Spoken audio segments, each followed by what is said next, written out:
Dis-moi, Margaret, quand Béatrice arrivera, en arpentant de long en large cette allée, nous ne devrons parler que du seul Bénédicte. Quand je dirai son nom, que ton rôle soit de le porter au nu, au-delà des mérites d'un homme, pour moi, je t'apprendrai à quel point Bénédicte est malade d'amour pour Béatrice. De ce bois-là est faite la flèche habile du petit Cupidon qui ne blesse que par lui dire.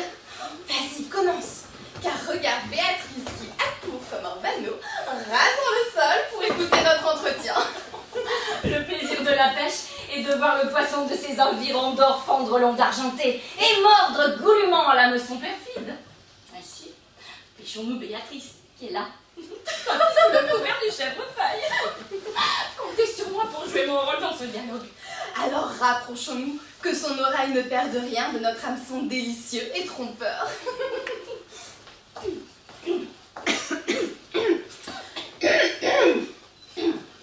Non, vraiment, Margaret, elle est trop dédaigneuse. Son caractère, je le sais, est aussi farouche, aussi sauvage que le faucon du roc. Mais êtes-vous sûr que Bénédicte aime Béatrice si totalement?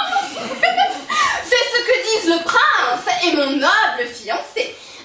Mais vous ont-ils chargé de lui en parler, madame? Ils m'ont supplié de la mettre au courant, mais je les ai persuadés, s'ils aimaient Bénédicte, de l'engager à lutter contre ses sentiments et à ne jamais en informer Béatrice. Mais pourquoi cela? Ce gentilhomme ne mérite-t-il pas le plein bonheur d'un lit tel que celui de Béatrice? Oh, Dieu d'amour!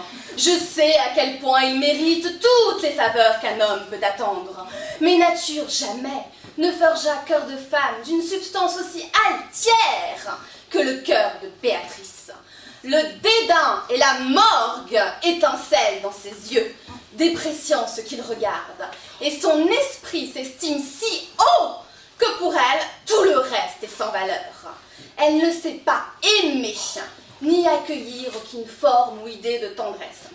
Je n'ai jamais vu d'homme, si intelligent soit-il, noble, jeune, doté d'un physique exceptionnel, qu'elle n'est pas à l'envers. S'il est clair de peau, elle jure qu'on pourrait prendre ce gentilhomme pour sa sœur. S'il a le teint mat, la nature qui dessinait une forme grotesque a fait une tache noire. S'il est grand, c'est une lance en pointe, petit, une égarde très mal taillée. S'il parle, c'est une girouette qui tourne à tous les vents. Silencieux, une souche qu'on n'ébranle aucun vent. Il n'est pas un seul homme qu'elle ne tourne à l'envers. Sûr. Cet éreintement n'est pas à son honneur. Non, transgresser les usages comme le fait Béatrice n'est à l'honneur de personne. Mais qui osera le lui dire? Si je lui en parlais, ses mots d'esprit me pulvériseraient. Oh, son rire me ferait perdre la tête, ses railleries m'écraseraient. Laissons donc Bénédicte, comme un feu sous la cendre, dépérir en soupirs et se consumer à l'intérieur. Mieux vaut mourir ainsi qu'à coups de raillerie, une mort aussi cruelle que de mourir de chatouille. Informez-la quand même, pour voir ce qu'elle dira. Non, j'irai plutôt trouver Bénédicte et lui conseillerai de combattre sa passion. Et ma foi, j'inventerai de nettes calomnies pour en ternir ma cousine. On ne sait jamais combien un méchant mot a le pouvoir d'empoisonner l'amour. Oh! Ne faites pas ce tort à votre cousine. Elle ne peut manquer de clair jugement. Elle, qui a cet esprit si vif, si remarquable, dont on lui fait crédit. On pourrait pas les refuser. Un gentilhomme aussi exceptionnel que le signor Bénédicte. Il est vrai qu'il n'a pas son égal en Italie, excepté naturellement, mon cher Claudio. Viens, rentrons. Je veux te montrer quelques parures et te demander conseil sur ce qui m'ira le mieux demain. Elle est prise à la glu, je vous le garantis. Nous la tenons, madame. Si c'est le cas, c'est que l'amour est affaire de hasard. Cupidon tue certains avec des traquenards, d'autres avec des flèches.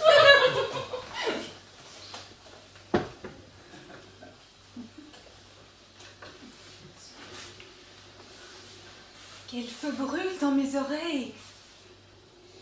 Est-ce vrai? Suis-je accusée de tant de morgue et de fierté?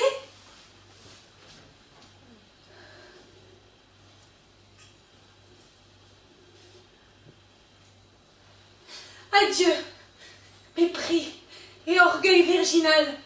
Adieu. Les fiers ne laissent pas de gloire derrière eux.